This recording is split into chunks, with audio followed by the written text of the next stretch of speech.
What's up, folks? Anthony Armstrong here, former NFL receiver and host of Believe in Commanders. And with the basketball season here, you can now pick combo projections across football and basketball from the Specials League. It's a league specifically created for combo projections that includes 2 or more players from different sports or league. Now, if you need help making those selections, you want to play alongside some of Prize Picks' favorite players, you can now find community plays under the promos tab of the app to view entries from some of the biggest names in the Prize Picks community each week. Now, Prize Picks makes it easy to get in on daily fantasy sports. You pick 2 or more players, choose more or less in whatever statistical category, and then you rack in the winnings up to 25x on your cash on your DFS picks. Make your way over to prizepicks.com/believe and use the code BELIEVE, that's BLEAV, for a first deposit match up to $100. You must be present in certain states. Visit prizepicks.com for restrictions and details. Pick more or pick less. It's that easy. Prize Picks. Every team, every topic, everywhere. This is Believe. This episode is brought to you by Nourish by Nature Made, the #1 pharmacist-recommended vitamin and supplement brand. Nourish is a personalized vitamin regimen customized to you. Backed by 45 years of science, they remove the guesswork from your vitamin regimen. With thousands of happy customers, Nourish is a trusted supplement brand by many. Visit Nourish.com to create your customized package today.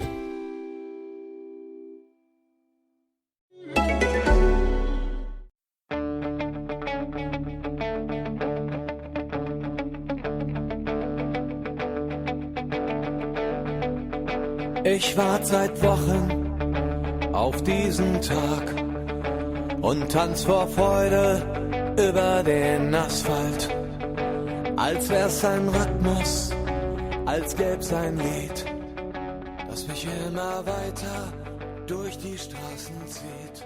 Hello and welcome to Gegenpressing, the Bundesliga podcast from the Football Grad Network. I'm your host Bryce Dunn, and joining me, as always, is Chris Williams. Chris, how's your week been? It's been very busy, Bryce, thank you. I was in Liverpool for the Champions League qualifier with Hoffenheim. So, what bit of a mixed fortunes for me. Obviously, I'm a Liverpool fan, so I was exceptionally happy, but I was covering it for Football Grad from a Hoffenheim angle. So there was lots to pick over in the press conference. Let's just say it was a slightly more humble Julian Nagelsmann on the Wednesday than the one I chatted to on the Tuesday. But it's been busy.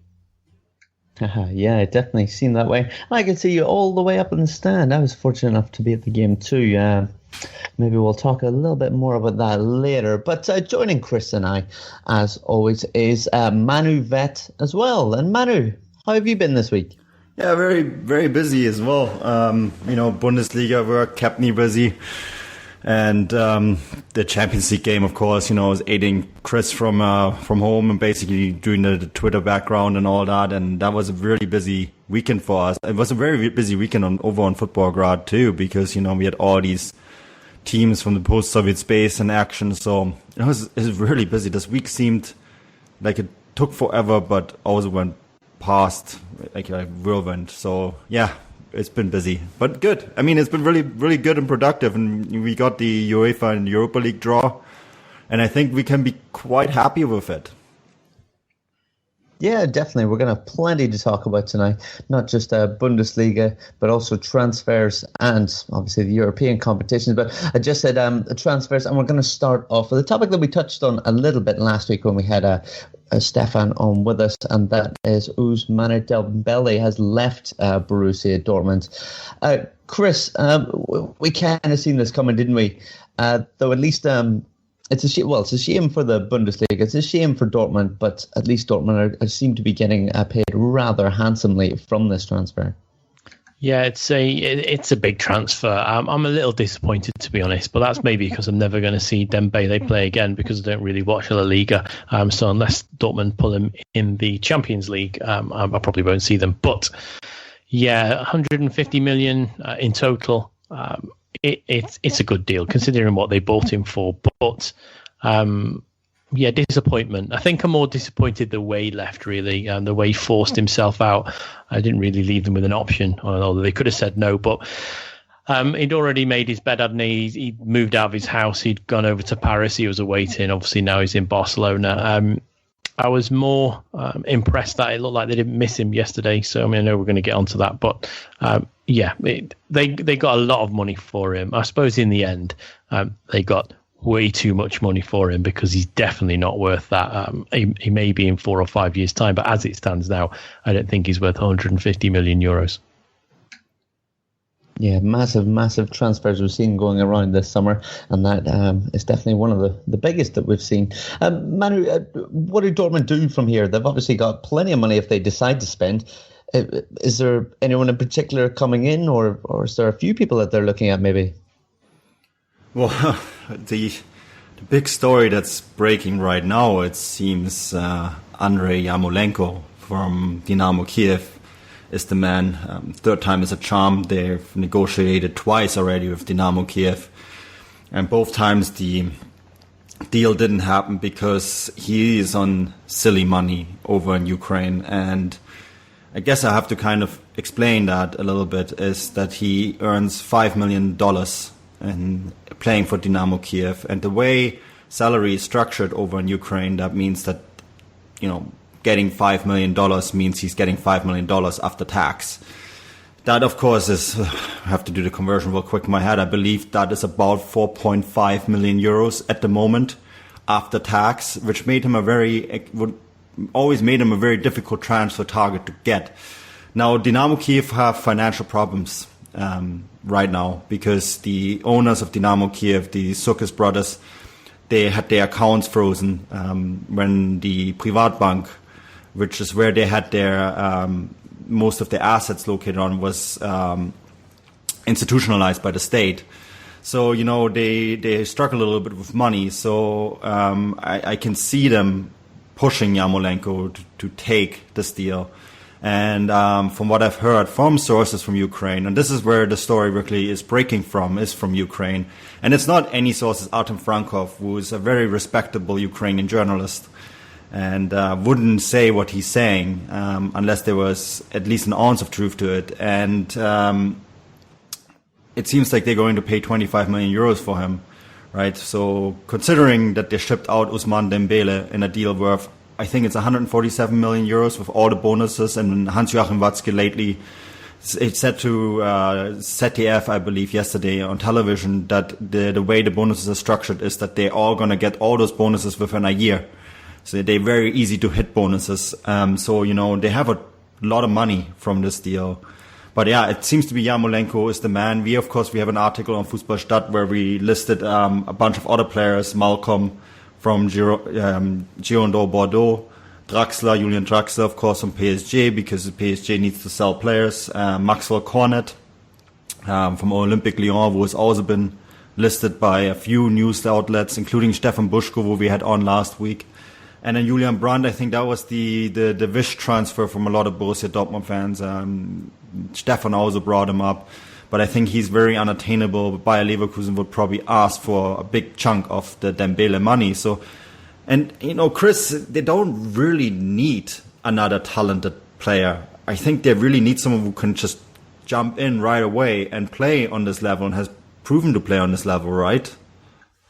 Yeah, you'd think so, because I know they've lost Dembele, and he was an emerging talent, but I think he's a little bit different than your general youth player. We saw how good he was last season, so they need to be able to replace him with someone who can come in, as you say, and start playing straight away. So if they were to invest it in youth again, I don't know how much benefit that would be this season, which I think might be their best season to catch Bayern and overtake them and win the league. So yeah, I'm with you. They need to go out and invest it in someone who can hit the ground running.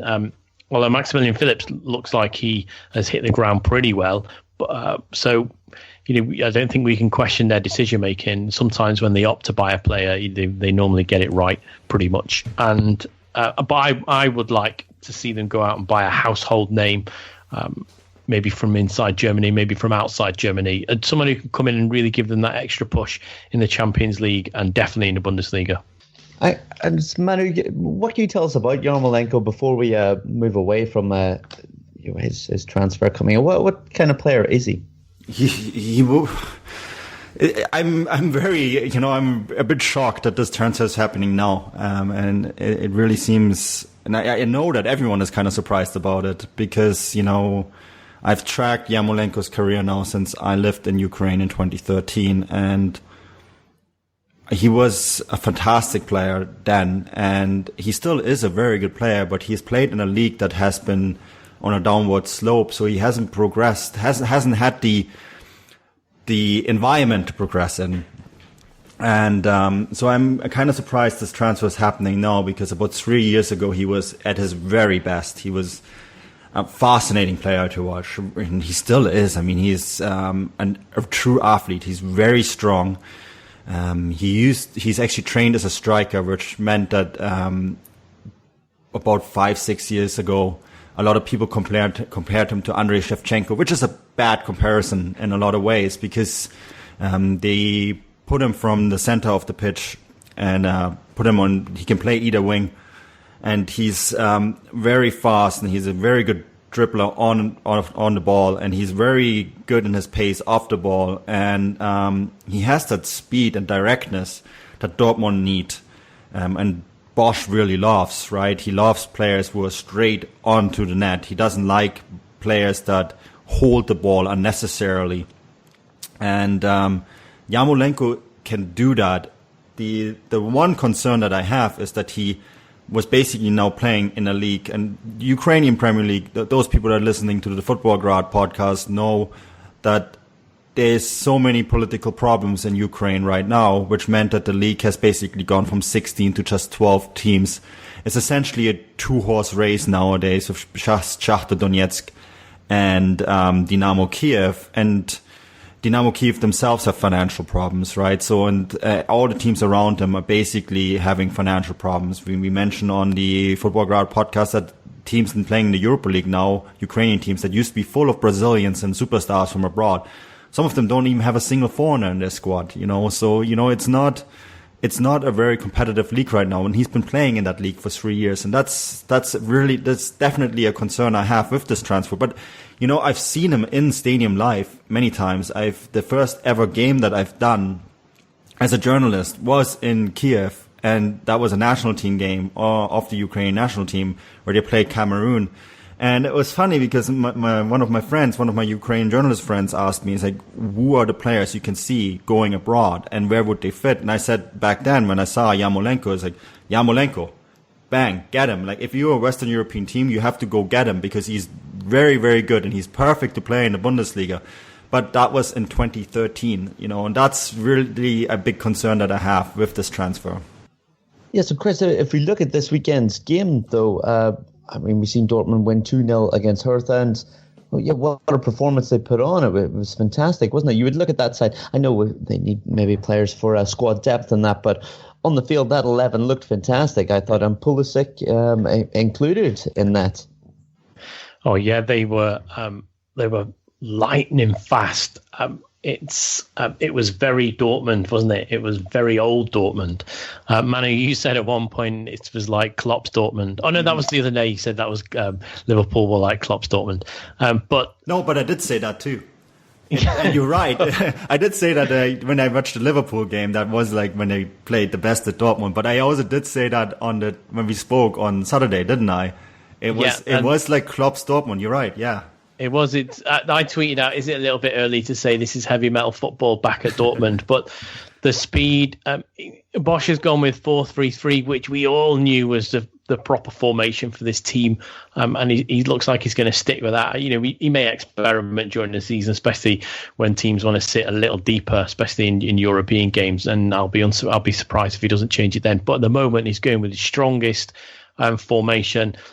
Castro, Manu, we chatted this during the game, looks like, a player reinvigorated. I was chatting to one of my friends over in Dortmund after the match via text, and they said that he is the biggest winner in this management change at the moment, or the head coach change. He's just a player revitalised. I thought Pulisic, we all know how good he is anyway. Maximum Phillip was all right when, he had a good couple of shots and opportunities on goal. I thought he looks like he's going to settle well to this squad. Toprak made a fantastic tackle when he came on. Dahoud enlightened me when he came on with his vision of forward play. I thought it was a really, really good Dortmund performance. If I was going to be ultra critical, it should have been 4-0, maybe even 5-0. But, a 2-0 home win, you can't ask for any more than that if you're a Dortmund fan. Nuri Sahin is probably the other big winner. Exactly. Sorry, yes, I should have mentioned him. He was. I spoke to someone from the club about this, and they made reference that he was. You said to me, bear in mind, he was left out of the Pokal final squad 4 weeks ago. Now, we've seen what a mistake. Well, no, they won the Pokal, but looking back, he obviously didn't get on with Tuchel very well. We saw the aftermath on, I think it was either Sport 1 or ZDF, in the post-match interviews in the studios. The players weren't particularly happy that he wasn't in the squad. And he looks like a real good squad member, and he played fantastic on Saturday. It was a really, really good team performance. I'm glad I didn't have to call man of the match for it. But just to go back to Sahin as well, what a strike, Chris. That was, thunderous. 108 kilometers an hour that ball hit the net at, so that is a fair old whack. It was a fantastic strike. I don't think he'll score a sweeter goal than that all season.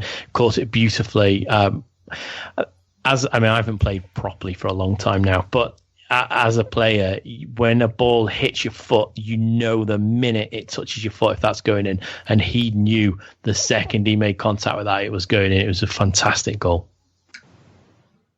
Yeah, absolutely fantastic. And Sahin actually got the assist for the other goal as well. So a very good start by him and Dortmund. But we're going to go over to obviously their title rivals, Bayern Munich, who have managed to pick up another 3 points and a second win. It was 2-0 away to Werder Bremen. Manny, we kind of suggested over the summer, didn't we, that we thought that they might struggle a little bit more this year, but they seem to be getting back to I suppose winning ways would suggest that they weren't winning before that, but they seem to be getting through the gears okay, don't they? Yeah, playing a very, very, very poor Bremen side, and you guys know my opinion about Werder Bremen and their head coach. My opinion isn't very high, and I thought that Bremen could have maybe done a bit more damage if they had executed their attacking plays a little bit better. This was actually the game that I focused on the most this weekend, and I was a bit disappointed that because I feel that this Bayern side is vulnerable, especially going backwards. And even with Thiago on, Stefan rightfully pointed him out last week. And I think that he is a big difference maker. But Bayern's play doesn't blow me away as it did. I remember under Guardiola when I was in the stadium, it was breathtaking watching them. And I'm by no means a Bayern fan, but it was probably the perfect football, the best football I've seen my entire life, played by a team. I was in the stadium when they dismantled Borussia Dortmund 5-0. That was the best team performance I've seen by any team ever played. And that magic is gone. It's completely and utterly absent. They won this game in the end because they had the better individual talent on the field, and that was Robert Lewandowski, and 2 magnificent strikes. Very good goals, and VAR worked this time, right, Chris? We had some doubts about it by the first goal, but they actually did get it right. They did get it right, so kudos to them. But Lewandowski is, if you got someone like him in the squad, even if you, as a side, if you're not gelling as well, he's such a big difference maker. Yeah, he is, and he was the main difference maker, wasn't he, yesterday? I think if we cast our mind back to when we first started doing this pod, which is not that far off it is that far off a year ago, a couple of months, but we said originally that we thought Bayern were a little boring, and maybe they've started again like that. The back end of last season, especially when we saw them play at Leipzig, they were phenomenal and they weren't boring at all. But for the first part for the first half of last season, I thought they were particularly boring and they just ground out results. And they did that again today. I think they're going to be hard pushed this season, but you're right. Bremen were poor. They weren't particularly good when I saw them in Hoffenheim last week. And I think Nuri just took it on the chin that they would be a little better this time out, and they weren't. There was at one point I thought Bayern would be lucky to get away with a draw, but I think it just fell apart in the second half, and especially during that midway through the second half when Lewandowski, got both his goals. I'm looking at 2 goals in 3 minutes. And yeah, you're right. VAR. I was adamant it was offside until I saw it for about the 15th time. And then noticed that although he was ahead of the player, the ball was played backwards, so therefore he's not offside. It is a little unknown rule, but I had to see it. I exaggerate there with 15 times. I had to see it about 6 or 7 times. So, yeah, well done to the guys sitting in the TV centre in Cologne who got it pretty much spot on straight away. That was a difficult call to make, even with the cameras, right? So it's because I believe the lines aren't working at the moment, are they? That's a very good question. I know that Hawkeye had a very uncomfortable appointment in Frankfurt this week with the DFL, and a few things have been discussed, and it was apparently very uncomfortable for Hawkeye because the company that runs the goal line technology and the lines on the field and the entire VAR system has been under heavy fire, and there has been even talk that if it doesn't get fixed soon, the entire experiment will be ended. Yeah, it was interesting to see the statement on the Bundesliga's main website saying that they will continue with VAR, but you could read between the lines that they're not particularly happy with the technology at the moment. And the technology's there. It just seems to be failing at the most crucial time, which I know it's a new technology and there's going to be teething troubles, but let's not forget that this was trialed last season in the background. Yeah, and Chris, we discussed this off the pod, and I feel like we need to bring this up. This is for our American listeners. They will, of course, know this guy. They have a guy named Dr. Joe on Fox Sports or Fox Soccer. And their programming actually has improved. I've been very impressed with them this season. But they also have this guy, Dr. Joe, who's a former referee. I believe he was in the NASL. And he complained about the fact that German referees do not use the monitor that they have to disposal on the field. Now, my personal opinion is that MLS gets that one wrong, because from the way we were schooled at the Confederations Cup is that monitor is supposed to be the last resort. The reason for that, of course, is that the moment the referee walks into the tunnel to look at the television, that takes a lot of time, right? And I can just see MLS getting ready to put in or get a commercial break in, for the 1 minute that it takes the referee to make these decisions. So that's, I think personally, they're doing in the MLS right now because they're just gearing up TV to, to use that little minute space, put in an advertisement, because that's just enough time, right? But that's the reason we don't want to have that. We don't, the big concern with VAR was that very long break, right? And you tweeted out that picture on how VAR should be properly used. And yeah. And I thought it was really telling. Curious to hear what you think about this. Yeah, well, if no one's seen the picture, either have a look at my timeline on Twitter, or even better, go to the DFL website and look at it for yourself. It's part of the advice, or not the advice, the explanation that the DFL brought in at the start of the season, and it explains very well how VAR works. The referee delegates responsibility back over to Cologne, and then the guys in the referee studio will have a look. The video assistant referees there will have a look, and then they will make the decision and send it back to the referee. Now, that is teamwork.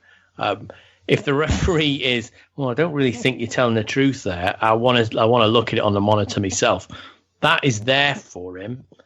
But if it's going to be a cohesive team, they should really be going off what the video assistant referee. That's how it works so perfectly in rugby. They go to the assistant touch judge, or whatever it's called in rugby, and they have a look on the screen and they tell it straight away, and it's either given a try or not a try or whatever.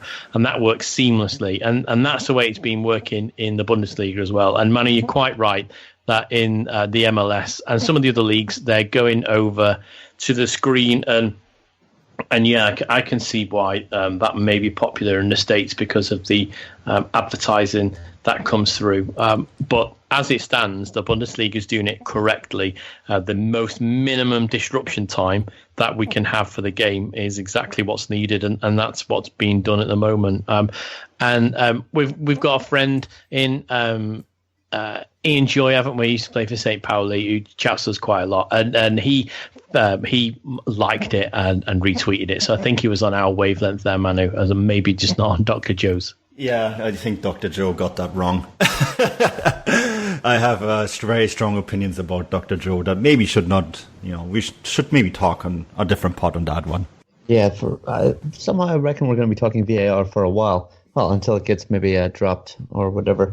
But Manu, there's talk that Thomas Müller isn't exactly very happy at Bayern Munich. Well, what exactly is going on there? I mean, last year we've seen Philipp Lahm and Bayern have a few issues, and then he ended up retiring. But this is another legend that doesn't seem to be entirely happy.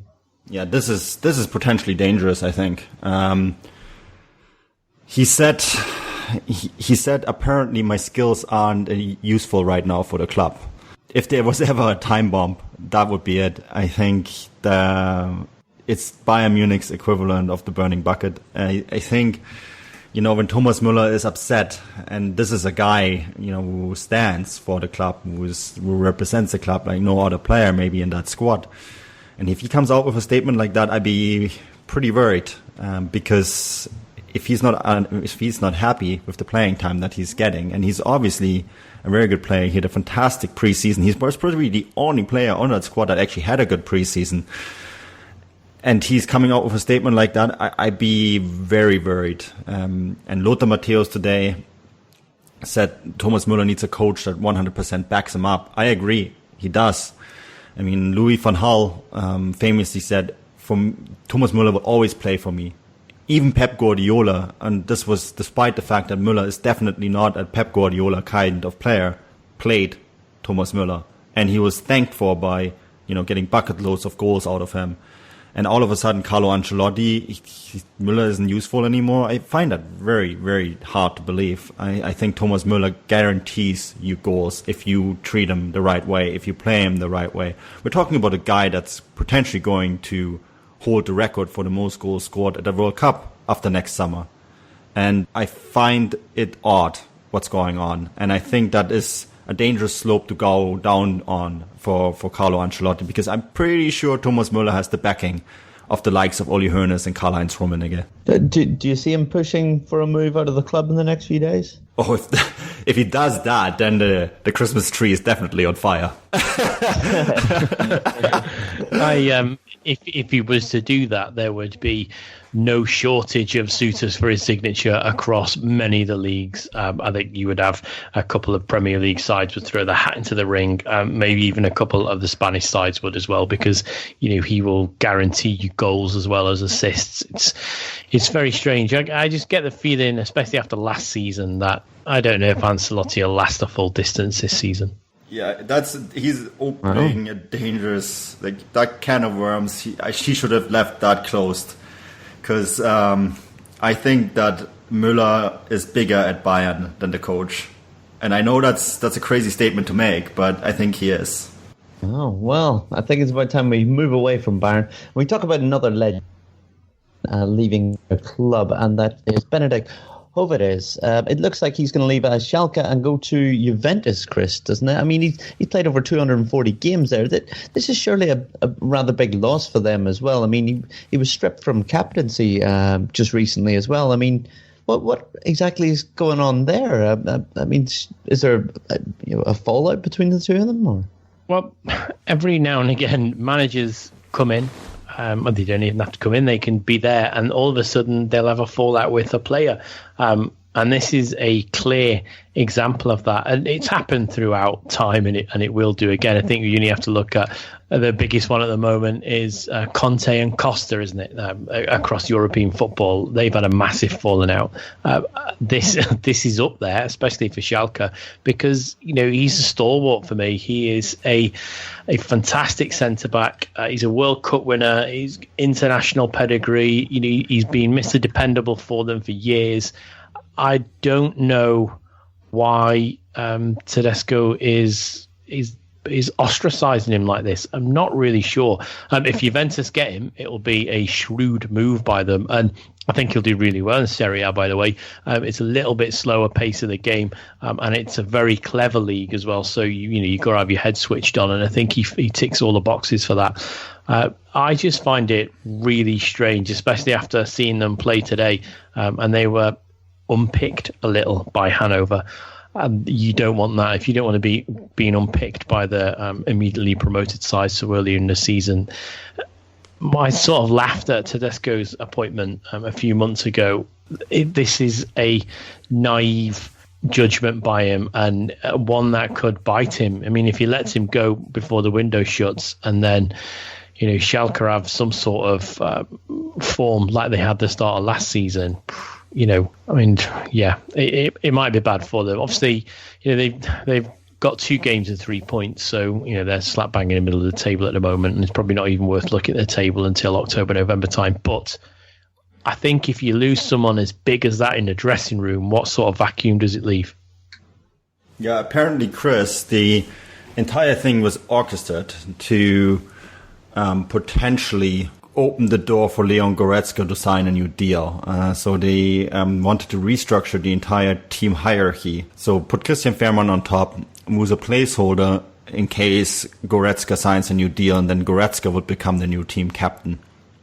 Now that is a lot of ifs and maybes and buts, and at the same time you're basically ostracizing a player who has done everything for Schalke and stayed with the club even when they missed out on European football and had lots of suitors. I mean, a few years ago, after 2014, after Germany won the World Cup, he could have signed for anyone in Europe, and he didn't. He decided to stay because he felt, that was his club. And for them to basically, and I'm going to use this word, they backstabbed him on a gamble that they maybe can entice Leon Goretzka to stay. Whew, that's a huge gamble. It's because it might totally misfire. They might lose Hövedes in this summer, which I think they didn't think would happen. I think they thought they're going to strip him of his captaincy. He's going to be loyal. He's just going to stay. He's going to accept it. They didn't think he would react that way, and he has.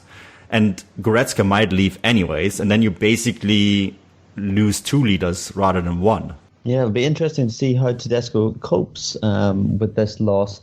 And if Hövedes does move on, they're going to have one of the promoted sides coming up next, playing Stuttgart. But speaking of one of the other promoted sides, let's speak briefly about Hanover. I mean, I suppose we all thought that Stuttgart were the strongest side last year, and when they got promoted, we kind of tipped them to do pretty well this year, which they still can do. It's very early doors, obviously, but Hanover will be delighted with their start with 2 wins on the bounce. Manu, you kind of mentioned that you'd like to speak about, the man who scored the winning goal today. What can you tell us about Brazilian Jonatas? Yeah, so I guess it's Footballgrad weekend, isn't it, on the Gegenpressing podcast. Another guy who's played in the post-Soviet space in Russia, and Jonatas played for Rubin Kazan, and the Hannover paid a lot of money for him. In salary and also in transfer sum. I mean, 9 million euros doesn't seem like a lot of money with some of the transfers that we're seeing. But remember, Hannover are a promoted side. This is the biggest ever signing. He's a 27-year-old Brazilian striker. Big guy, a strong and physical guy. He didn't light up the Russian Football Premier League per se. He scored just 9 goals last season.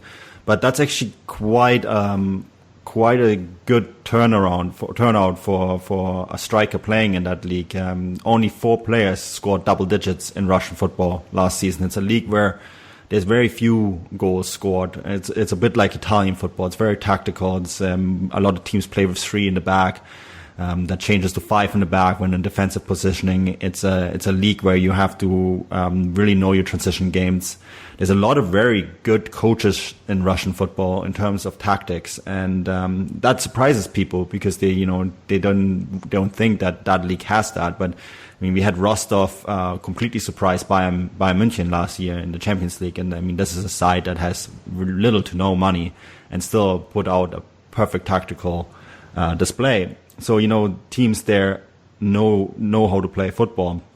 Now, Ruben needed a bit of money because the ownership structure, and we talked about this a bit on the Gegenpressing podcast, Football Ground podcast last week, is that they have a very wealthy owner, but the structures of the ownership makes it difficult financially for them at times. So they needed to sell this guy, and that's how Hannover was able to get him. So he's a very good striker, and he's a very physical striker. He knows how to play football. He knows how he's tactical, where adapt.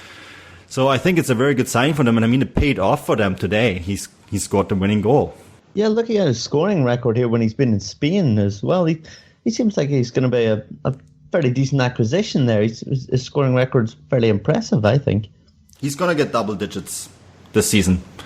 I'm pretty sure he'll score more goals for Hannover than he did in Russia, simply because German football is more attacking oriented than Russian football is. So he'll get a lot more opportunities, and he has better players as teammates.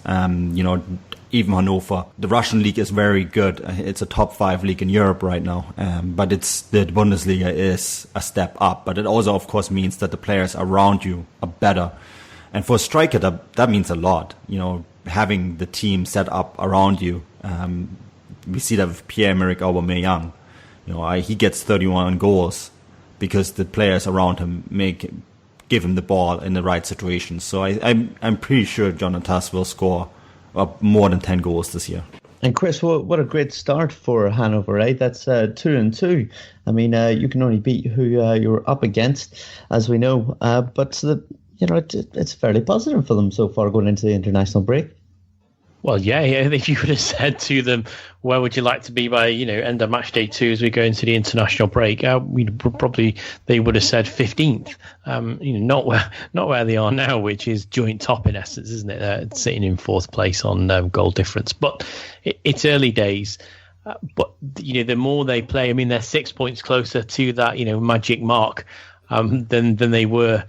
Had they lost those games. So yeah, I thought they played well today, actually, from what I saw of them. I thought they were quite quick, and you would expect them to cause a few teams a couple of problems at home, in the HDI arena. It's just when they're on the travels, some of the traditional top 6, top 8 grounds where I think they may struggle, but you're quite right, Bryce. You can only beat, the team you're going to play against. And I thought that they were very good at times today. I think Jonatas is a great acquisition for them, and it is quite a lot of money. £8 million is quite a lot of money for a team that's just been promoted, and they seem to have got a couple of arrivals this summer and done a little bit of shrewd business. So yeah, it'd be good for them to stay in the league. I think Hanover makes a strong top league. I think this season the league is a lot stronger than it was last season with the 2 that have gone down. Yeah, most certainly. I think they're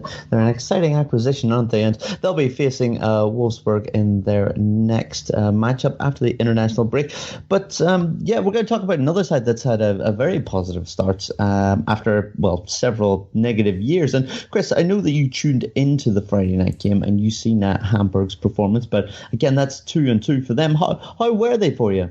Yeah, I thought they were. I thought they were very, very good. I was shocked the way they went, the way they took the lead, the way they did. I was expecting a little bit more for Cologne, so I don't know if I am surprised that Hamburg got off to a flyer or if I'm just really disappointed.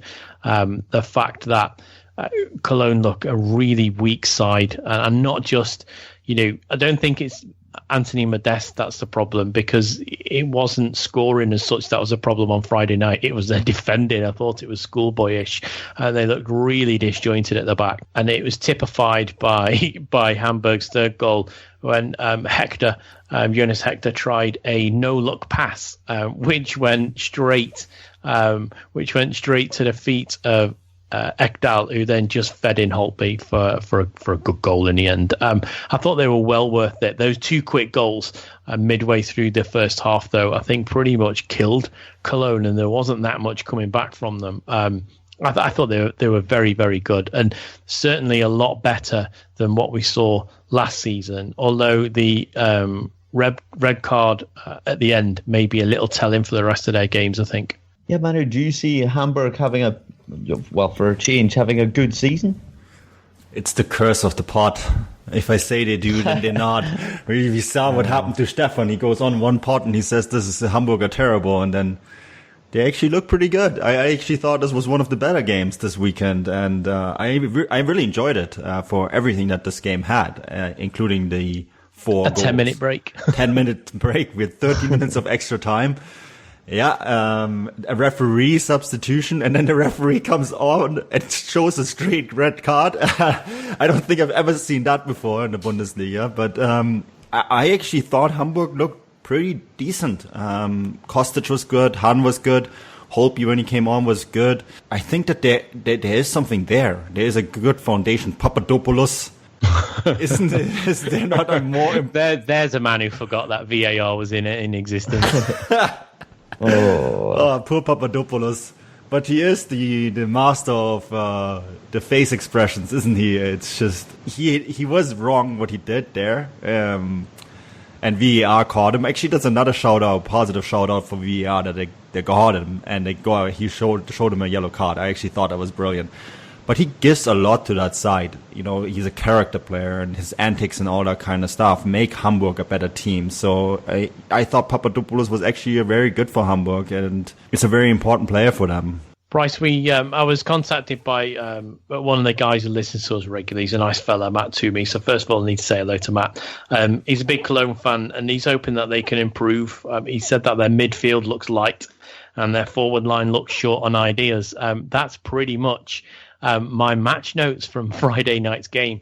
I thought the midfield did look not light as such. So I'll agree, not light on quality, but it looked light on ideas. And the forward line, woof, Cordoba could have had a couple. He's just not settled as yet, I think, for me. Hopefully, with the international break and then some European football, I'm hoping Cologne can kick themselves into life. But hello, Matt, and thanks for your question stroke statement.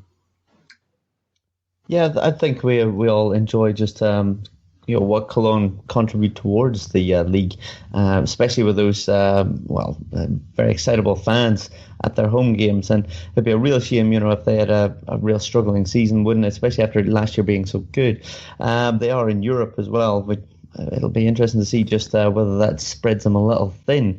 But yeah, they've got to come up with ideas pretty soon, haven't they? Even though it's only match day 2, there wasn't a lot of positives to take from that game, was there? But let's talk about a game that was, rather entertaining. Manu, you said it may have been the most exciting game that we've seen in the Bundesliga after 2 weeks, and that's Bayer Leverkusen against Hoffenheim. That game finished 2-2. Rather excitable stuff, eh?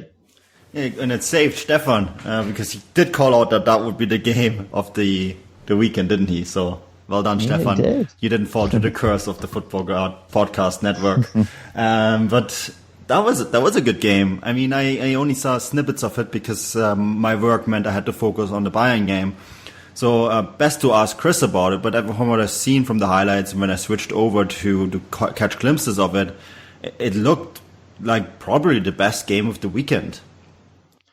It was the best game of the weekend. Now, for anyone that's listening, I religiously watch every Dortmund game. So if Dortmund are on a Saturday afternoon, I'll watch Dortmund. If they're on either a Sunday or Friday night or the late Saturday game, I will watch on Sky Germany, Sky DE. They have a thing called a conference, which is, if you're listening in the UK, it's like the Soccer Saturday on Sky. But instead of people just describing the game in a studio, they flick live from ground to ground. So they were at the Leverkusen game, and then let's say a goal goes in Bremen, they flick the screens over, and you get a live feed from Bremen, and you see Bayern's goal, and they stay with that for a minute, and then they flick around the grounds. And normally you spend about 2 minutes on each match, and it flicks through, and you get the overall feeling for the entire match day in one fell swoop, and it's a real good thing. And Manu, you chatted on that before about its origins in radio, and it's a real cracking piece of television. I love it.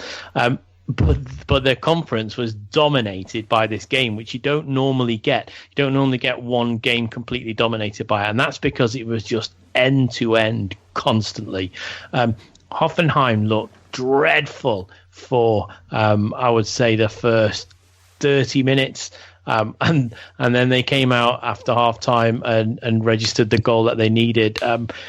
But it was such a good game. Maybe not a good game if you're a fan of defending, but if you're a fan of transitional football, it is one to watch. If you've not seen it, go back and watch it. And they were both as good as they were bad, and that's what made it such a fantastic game. I thought Hoffenheim looked really ropey at the back, like they did on Wednesday night in Liverpool. But then going forward, Kramaric and Uth and Wagner, I thought they looked very good. And interestingly, Kevin Vogt was played defensive midfielder. Nagelsmann changed it like he does like to. He went 3 at the back at Anfield and was torn apart, and he went 4-3-3 for this. And it didn't look like it worked early on, but their team sort of kicked into gear and it did work on. But Bayer Leverkusen with their flat 4 midfield, I thought were excellent, and I was really impressed with Bellarabi. He's in my Bundesliga fantasy team, so that's why I was impressed with him, because he earned me a lot of points this week. And Julian Brandt and Volland were okay as well, but it was a really, really good football match to watch if you had no interest in who won or who lost. It was just a brilliant game to watch. So if you've not seen it, make sure you watch it back. And you're leading the fantasy league right now. Yeah. I don't like to brag. Well, I suppose I do like to brag about it because I've sent it everywhere, haven't I? Yes, you do. I'm well in the lead, but maybe I might have a really bad second half of the season. We'll see. Yeah, Manu, the pressure's on us. We need to pull it together, I think. But just one last note on Hoffenheim, Bayer Leverkusen. Manu, Bayer down in 14th. They've only got 1 point after 2 games. That doesn't look like your title challenging form. Did you see them play against Hoffenheim? I mean, Chris just explained it. I think they all the tools and everything is there. They all kick into gears. They'll finish top 4. Trust me. So you're going to hear this all season. Oh yeah, I'm sure. But we may end up living to eat our words. In Manu's defence, once Henriks, Bender and Tar gel together at the back, I think they'll be fine, because the midfield and their attacking options is absolutely fine. But they just look a little bit suspect at the back at the moment. But once they key that down, I mean, really they should have put this game to bed, and it should have been maybe 4-2. And then they opened up against Bayern in the Allianz, which is a tough ask of anyone. So I think they're doing all right. Maybe the league lies a little for them at the moment. Oh, very good. Well, we'll no doubt be keeping a close eye on how they get on all season. But Chris, just before we move away from Bundesliga and we talk about the European draws, can you very quickly just fill us in how RB Leipzig looked today? They beat Freiburg 4-1. I mean, that must be pretty impressive, right? They looked dreadful for the first half. I don't know what Hasenhüttl said, whether he said he was going to sack them all or sell them all. But whatever he said at half-time worked, because they were phenomenal second half. Really, Freiburg should have been up more than the goal they were. It's a great goal, by the way, by Niederlechner. If you watch the match back, he was in acres of space, the sort of thing you don't allow a player of his quality to have. And quite rightly, he scored when he did, but he scored in the 23rd minute. But anywhere up to the 35th, maybe even the 40th minute, Freiburg could have had a couple more, and they didn't. And then Leipzig came out second half and smashed him straight away early on, 3 minutes in, Werner. And then after that, Orban. And then Werner again, and then Bruma with, if you have not seen that goal, make sure you see it, because it is just, if you think Sahin's was an exquisite strike, this is just unbelievable. He hadn't been on the field for very long as well. It was a really, really good second half performance, probably one of the best second half performances I've seen by any side in a while, because they were dreadful, Bryce, in the first half. Oh, not so good, but they pulled it round. And yeah, as you said, that Bruma goal, if you haven't checked it out, certainly do. He really pivoted round in the volley, and oh, what a strike. But anyway, Manu, let's talk about Champions League draw. Where to begin with this? I mean, if I'm being honest, we're looking at the draw, I think the German teams didn't do too badly. And what's your thoughts on? Well, let's look at Bayern Munich first. I mean, they've got Celtic, PSG with all their wealth, and Anderlecht. How do you see them getting on in that group? That's a good draw, because they are basically in the battle with PSG to finish first in that group, right? And this is no disrespect to Anderlecht and Celtic. I think that's it will be interesting to see how Bayern do against PSG with the Neymar and all that. I think that's going to be a smashing game, and I'm going to be actually at the return leg in Munich, because I will be from November onwards in Germany and covering a bucket load of games. And I mean, Chris, so will you. We'll be busy. We'll be really busy covering games for Football Grad in the stadiums. But yeah, I'm really highly anticipate that clash, PSG and Bayern, and one of the two will finish first and the other one will finish second. And Chris, no doubt you will be making sure that you're involved in Borussia Dortmund as always, but it's kind of a little bit kinder to you that they'll be playing Tottenham, so I'm sure you'll be at Wembley, right? I'm also going to Cyprus, Bryce, because I have a friend who lives in Cyprus, and that's the first thing she did was send me a message and say, "Oi, I haven't seen you for ages. Are you coming over?" So I was like, "Yeah, why not? Let's do that." So Perfect. I will go and watch them play in Apoel as well.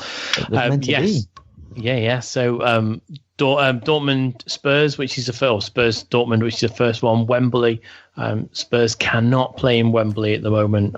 Leaked a very late goal today, 88th minute, dropped points. So they're finding it really difficult playing in such a big stadium. And I think they will, because, no matter where you are from in world football, everybody knows about Wembley Stadium and they all want to play there. So you get any team that will go to Wembley and it will raise their game by 10-15%, and I expect Borussia Dortmund and Real Madrid will do that, and poor old Tottenham will be dumped out. I think the real winners, though, if we're going to talk about German football, RB Leipzig, who, if they play to their strengths, I can potentially see them topping that group.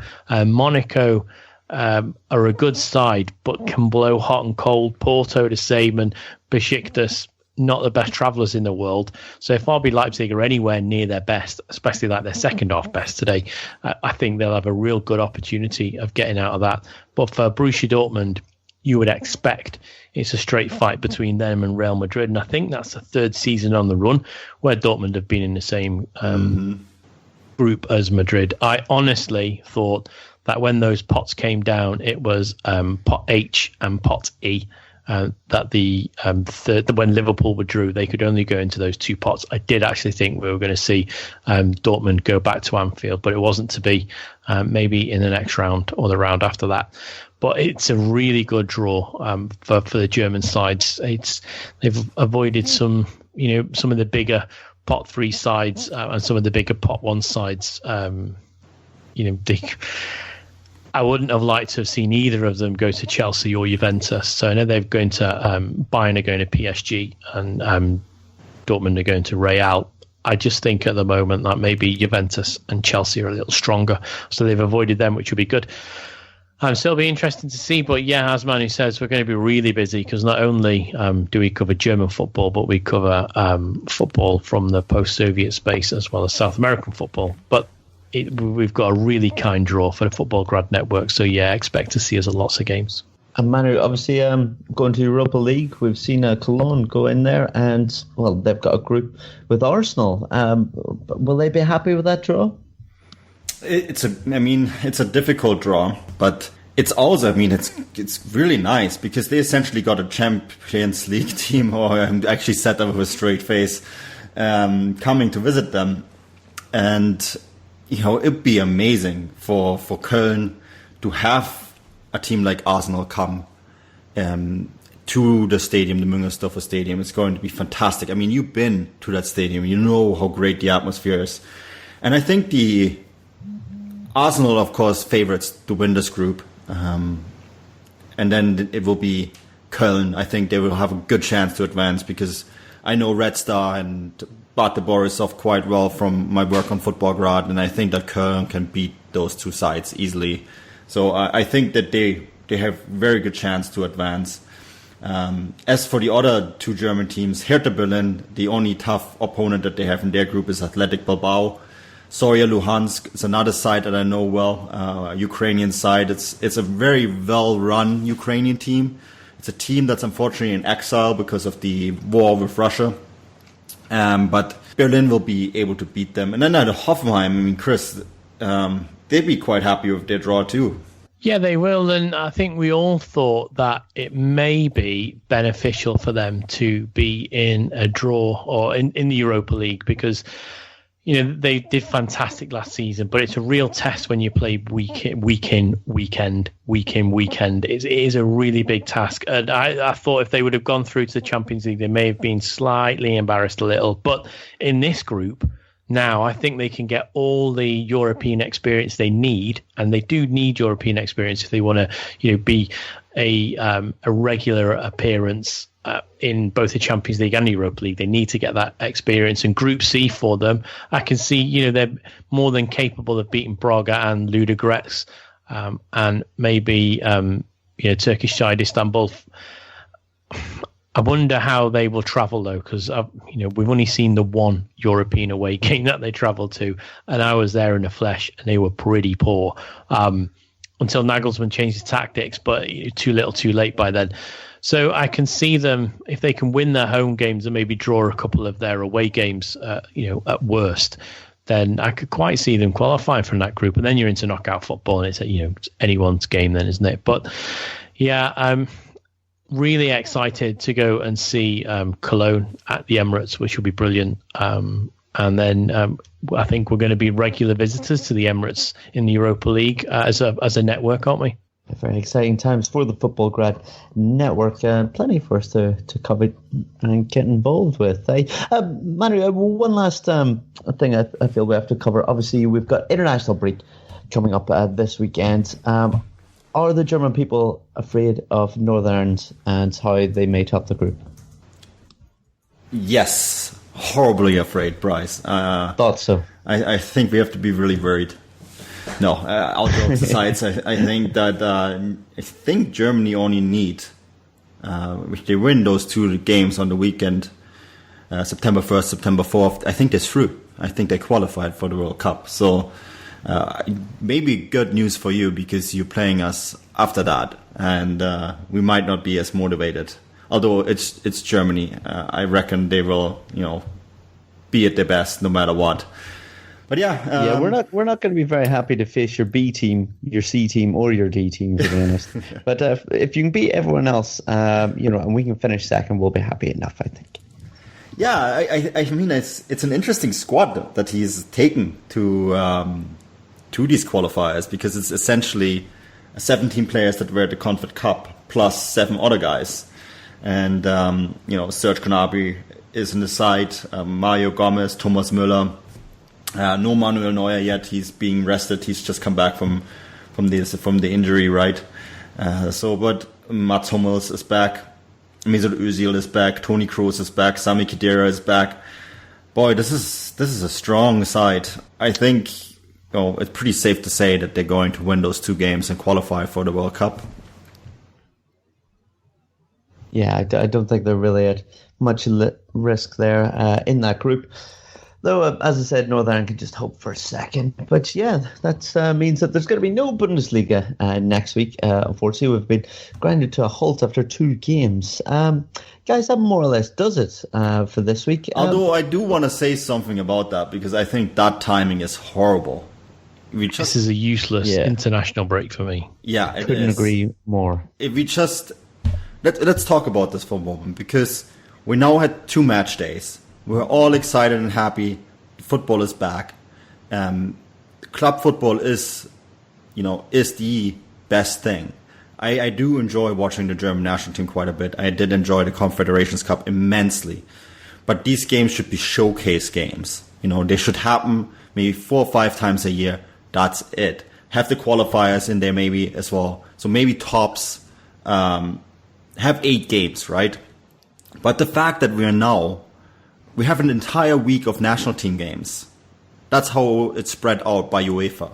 And that's why we have to take off. Now it's also still an amazing time to play football. It's early September. It's still nice and warm outside. It's beautiful. And we're wasting that slot to play national team games. I don't know. It's the worst timing I can think of. Yeah, I couldn't agree more. Rather frustrating, just as we seem to have got going again. Just a quick shout out to Bundesliga 2, where we actually seen Ingolstadt finally win a game. They're off the bottom. They're finally picked up 3 points. Darmstadt also pushing the top, so quite interesting, eh? But we're going to move on now and do a bit of a shout out. Manu, what have you got going on this week that you'd like to draw people's attention to, and where can people find you on the likes of Twitter? Yeah, so we're going to actually preview some of these national team games, and that's really anything major that's going to happen. And then 4 days till the transfer window shuts. That's fantastic news. I think that's the best news of next week. I think we're all going to breathe a heavy sigh of relief, and that's finally done and dusted with, because this transfer window was too long, and I think we can all agree that the transfer window in general is too long. So we'll keep an eye on that. But yeah, that's basically what we're going to cover, and that can be all found on Footballgrad Live, and then the respective sites: footballgrad.com, fußballstadt.com, footballsidage.com. And Chris, what have you got going on this week? What would you like to draw people's attention to? Well, if anyone wants to follow me on Twitter, they can at Chris78Williams. And then I've just got some reactive writing. So as Manu said, we've got some international previews, and then I'm going away, Bryce. I'm going to take full advantage of the international break. International football doesn't really float my boat. I'm going to Bulgaria to do some football coaching, so I'll be in Bulgaria for a week. That's a good choice, Chris. Very good choice. Could you take me? I've got a stag do to go to. Have you got a qualification in coaching? I can make one up. There we go. You can come then. Brilliant. Yay. No, well, that'll more or less do it. I think we'll be back soon. I've been your host, Bryce Dunn. You can find me on Twitter at Bryce Dunn 11. Thank you very much for tuning in, and auf Wiedersehen.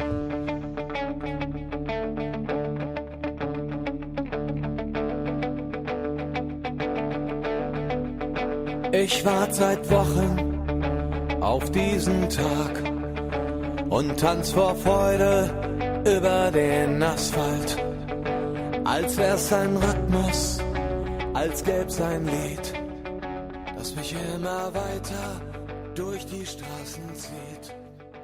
Komm dir entgegen.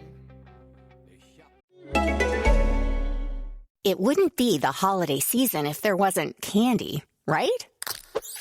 Celebrate the holiday season with the Holiday Crush. They've sprinkled candy with a holiday theme and fun-packed challenges every week for 5 whole weeks, finishing on January 4th. The more challenges you complete, the better your chances of unwrapping delicious rewards. So, are you ready to crush the holidays? Play the Holiday Crush now. Download it from the App Store, Google Play, or Windows Store for free. Terms and conditions apply.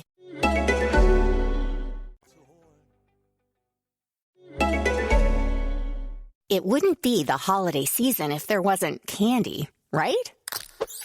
Celebrate the holiday season with the Holiday Crush. They've sprinkled candy with a holiday theme and fun-packed challenges every week for 5 whole weeks, finishing on January 4th. The more challenges you complete, the better your chances of unwrapping delicious rewards. So, are you ready to crush the holidays? Play the Holiday Crush now. Download it from the App Store, Google Play, or Windows Store for free. Terms and conditions apply.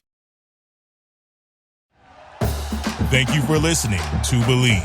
You can show support to your host by subscribing to the show and giving us a 5-star rating on your preferred platform.